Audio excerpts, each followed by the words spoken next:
All right, welcome back. Thank you very much for staying with us. The Auditor General, Kimi Makwetu, has terminated his contract with the auditing firms KPMG and Nkonki Agency.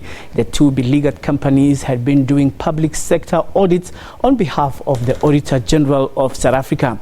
Reports relating to the external audit of VBS Mutual Bank and the conduct of KPMG audit partners are some of the reasons that prompted the decision to withdraw all KPMG audit mandates with immediate effect. We are now joined by Themba Godi, who is the chairperson of the Committee on Public Accounts. So thank you very much for joining us right here on SABC News. First of all, what is SCOPA's response to the Auditor General's announcement? Well, we think that it is long overdue. It will be recalled that we called KPMG to appear before Parliament on account of the SARS debacle, and we had at that point made a call that all state institutions must review their relationship with KPMG because the issues of poor ethics were not only limited to that particular instance and not only to the South African jurisdiction, but it looks like all over the world KPMG seem to be at loggerheads with regulatory bodies. So on this particular account, we think that the Auditor General has taken the correct decision. And as you know, SCOPA is the one that consumes the work of the AG. And the critical question at all times was, how do we relate to work that has been done by KPMG when there's a trust deficit between us and that company? So how many accounts overall are we looking at?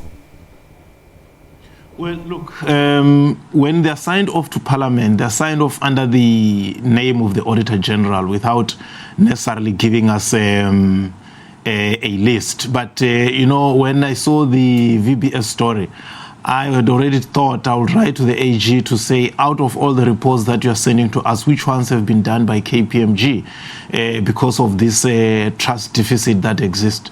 And I want to believe that once the Auditor General has taken this extraordinary stance that he took, surely there should be no state institution that still has some measure of confidence placed on the work done by KPMG, whether it's a municipality, a provincial government, a national department, or state-owned entities.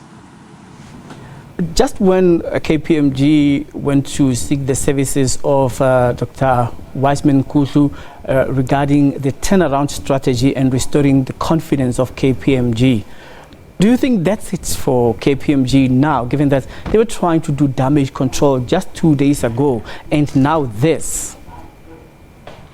Well, look, I think I've been very uneasy with, firstly, the appointment of the CEO, Dlamu, and now the appointment of Professor Wiseman Kuhlu.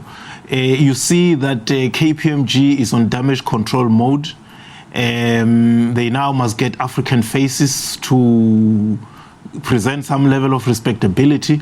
And even the steps that they are taking against their partners in relation to VBS, we found it to have been very inconsistent, because if you look at those who dealt with the SARS debacle, who were not Africans, they were given 3 months' salaries and asked to resign without them being investigated and their shenanigans being broadcast in public.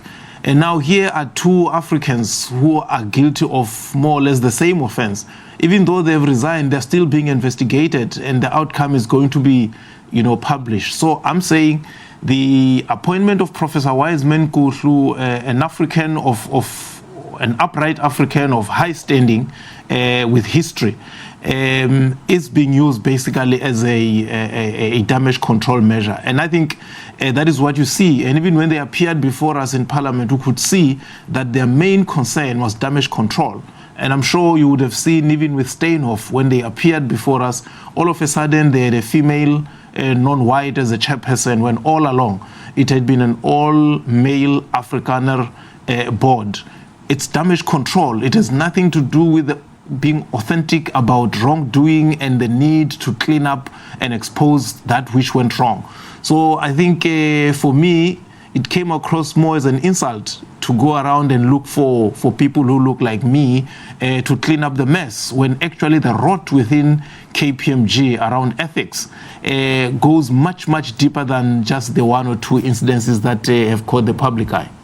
Well, it's a very interesting response that you are giving there. But KPMG, in a statement they issued earlier, they're saying they hope this is just a temporary matter. It looks like they're taking it lightly. What's your view?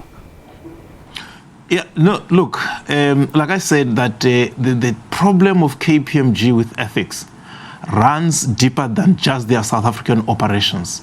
And secondly, here in South Africa, it goes deeper than just SARS, and now we've seen VBS. There was also a report. We're waiting for a forensic audit report at National Treasury. When we're dealing with IFMS, KPMG was one of the companies that got paid for work that was not done. So there is indeed a sense in which people would want to downplay the rot that happens in their organization, especially private sector organizations. There is a lot of halubalu and a lot of shouting when there is public sector corruption. But when it's private sector, it's being downplayed as if it's nothing serious and life must just go on.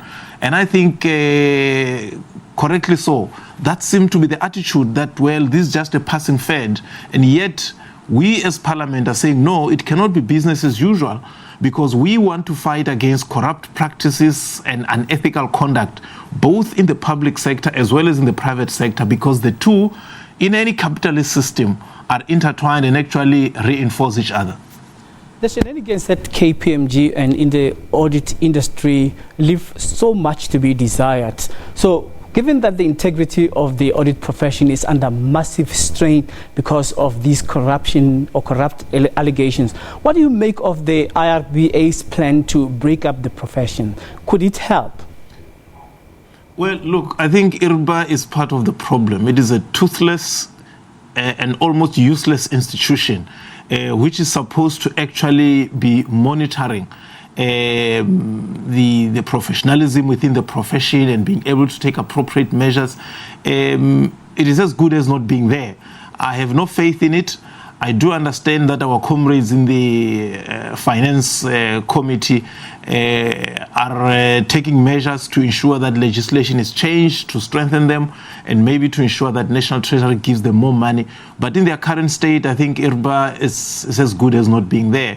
They've sat there and have watched the profession go to the dogs, because if you look, it's not just KPMG. I mean, it is the entire profession that is in tatters, where ethics, where reliability.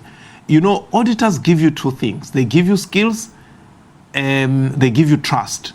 And once trust is trashed, then there is nothing that is left. And IRBA has been there. All these things have been happening under their watch.